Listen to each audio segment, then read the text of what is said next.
My name is Martin Matter with the Witness to War Foundation. It's October 31st, 2018, and we are in Marietta, Georgia, sitting with Mr. Adkin Lomax, Adkinlomax,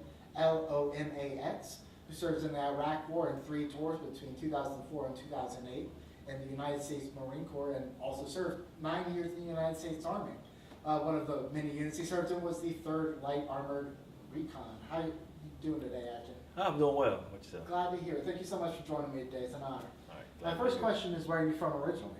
I'm originally from Pine Bluff, Arkansas, but I was raised in Hot Springs, Arkansas. Same place Bill Clinton was, boyhood home of Bill Clinton. So Hot Springs, Arkansas is where I was raised up at. Very nice. Tell me about your family. What were they like? Very interesting. I come from a big family. My grandparents had 10 children, so I had lots of cousins and lots of brothers and sisters and people to play with. So I was never lonely, and it was never a dull moment growing up where I was from. So, what were your folks like? very hardworking, fun people, loyal, very by the book. As far as education and just doing the right thing, you know. But they were great. Wouldn't trade them in for the world. What did they do for work? Let's see. Gosh, my mom did like certified nursing. My dad worked various jobs. He worked at a speaker factory. My grandparents was retired, but before that, my grandfather was a brick mason, and my grandmother, she cleaned homes. Mm-hmm.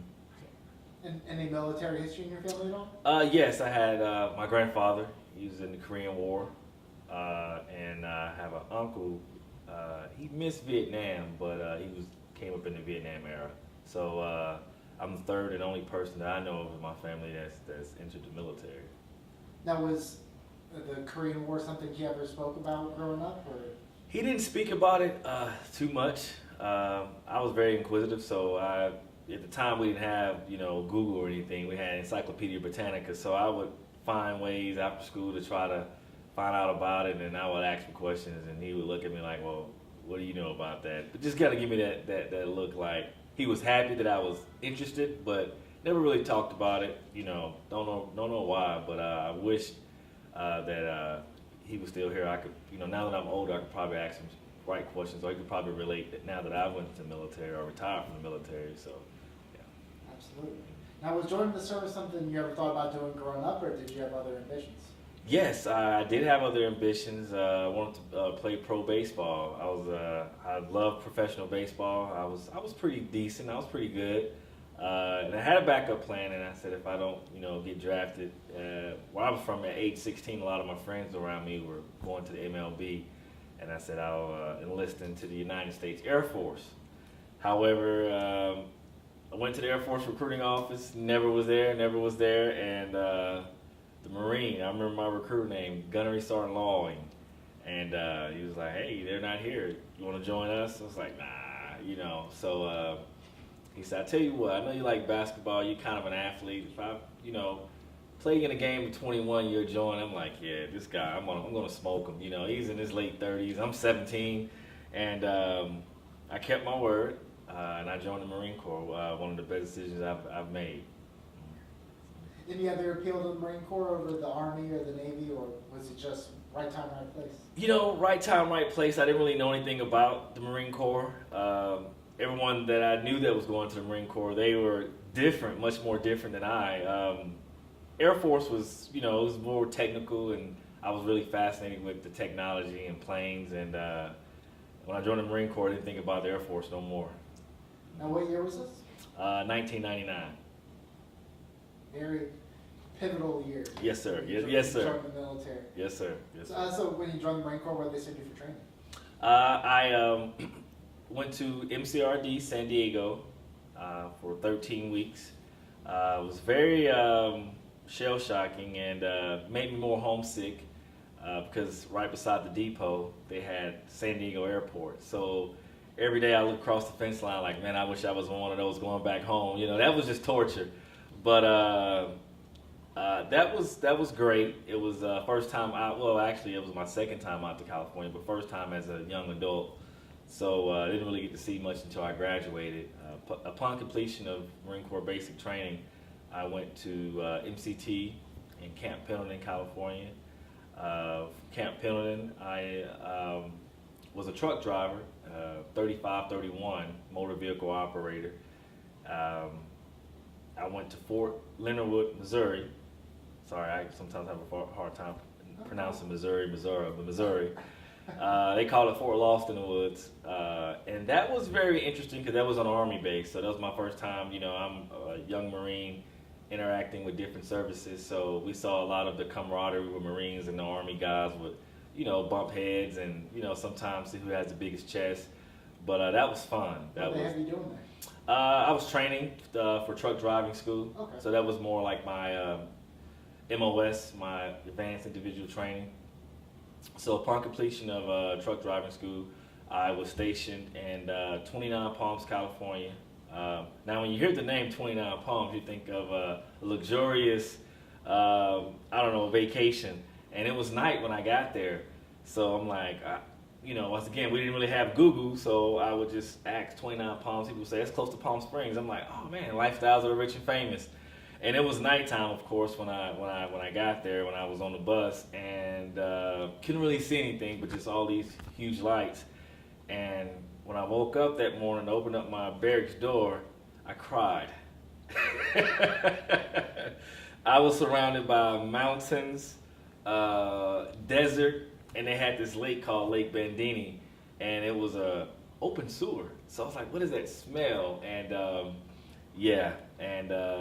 so that was my first duty station with Marine Wing Support Squadron 374, MWSS 374 Rhinos.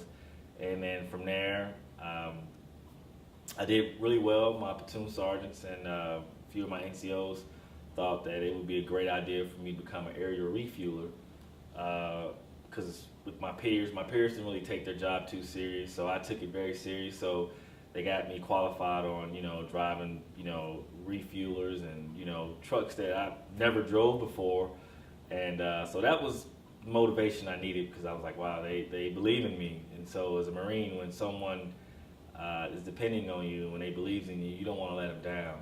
And so that was one of the best things I could have done, because it helped me out in my career as far as promotions, just setting me ahead of my peers. And after that, 2 years in 29 Palms, I got stationed in Camp Fuji, Japan. Well, Okinawa, Japan.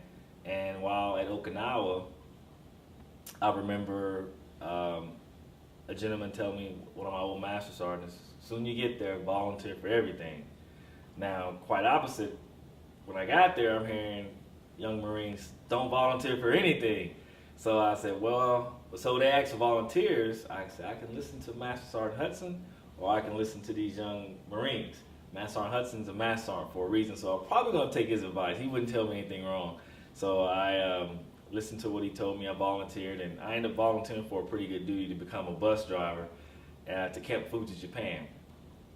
That was actually awesome, because I didn't do any bus driving. I just went there and my job was to take people from Narita Airport, bring them to Camp Fuji, and sometimes drive the Marines to different little E-clubs around Camp Fuji, Yokohama, Yokosuka, Camp Zama, and places of that sort. And that was more of a vacation. So Camp Fuji was a really, really great duty station. That was, right around 2001, 2002. 2002, actually. From there, I left Camp Fuji, and I decided to do a lateral move. Well, actually, I went back to 29 Palms. Don't know why, but I got stuck back in 29 Palms, which is like 1 in 1 million,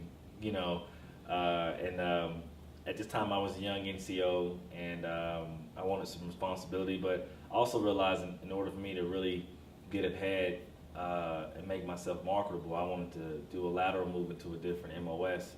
And so I became a radio operator, RTO, and which was great, because instead of just driving trucks, I was able to learn more of how technical and how radio, how communication, different frequencies work. And I really liked that. That was really interesting, Plus, who wants to be driving all day? That kind of got old really, really quick. so as I became a radio operator, did really well in school. I went to school with a lot of basic training graduates, so I was more like the senior guy. So I took my studies very serious, and I ended up doing really well in school. And when you do really well in school, they normally let you pick what duty station you want to go to. Well, I was already at 29 Palms, and they were like, I think I put down Cuba or Hawaii. Now, mind you, it was my incentive to finish number one. Lomax, you're stuck in 29 Palms again. So, stuck in 29 Palms and got stationed. That's when I went to 3rd Light Armor Reconnaissance, 3rd LAR, as a radio operator. And from there, it went really fast. Well, I do want to back up because I think it was during your first stint at 29 Palms, 9/11 happened. Is that right? 9/11 was actually, I was in Japan. I was getting ready to exit Japan. Okay. Yes. So. Well, tell me about that day and when you remember. Okay. Obviously, everything changes. Actually, I was in 29 Palms. We were at Fort Hunter Liggett. It's in between Monterey and Bakersfield. It's an old Army base, and we were a training exercise, and we were in the field for about 21 days, and then from there we were due to go to Bridgeport to do some cold weather training. Cold weather in August, right? So I had a mission to go do an area refuel to refuel 2 CH-53s. Those are big, gigantic helicopters. And as I was fueling them up, I've heard a lot of chatter, but I really didn't know what was going on. So I leave the helo pad, and then I go back to the tent, and everyone's running, and it's like, hey, did you hear what happened? I'm like, no, I didn't hear what happened. What are you guys talking about? The World Trade Center has just been attacked. I thought it was a joke. I was like, yeah, okay. No one's that crazy to attack the World Trade Center. And then again, you just never really know when you're a young Marine. They joke about everything. And so I didn't have a phone at the time to pull out to just look at it. So I goes to the chow hall, and it was around lunchtime.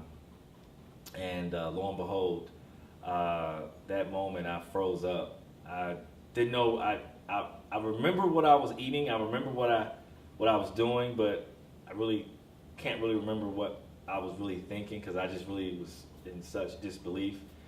And I was like, wow, everything that we've trained for now is probably going to come to fruition. And I was afraid a little, and at the same time, I was excited, because that's what I've been training for, and this is for my country, and I'm ready, but I'm still scared. So it was bittersweet, but and then everything from there went fast. I don't even remember the next 2-3 years of the Marine Corps.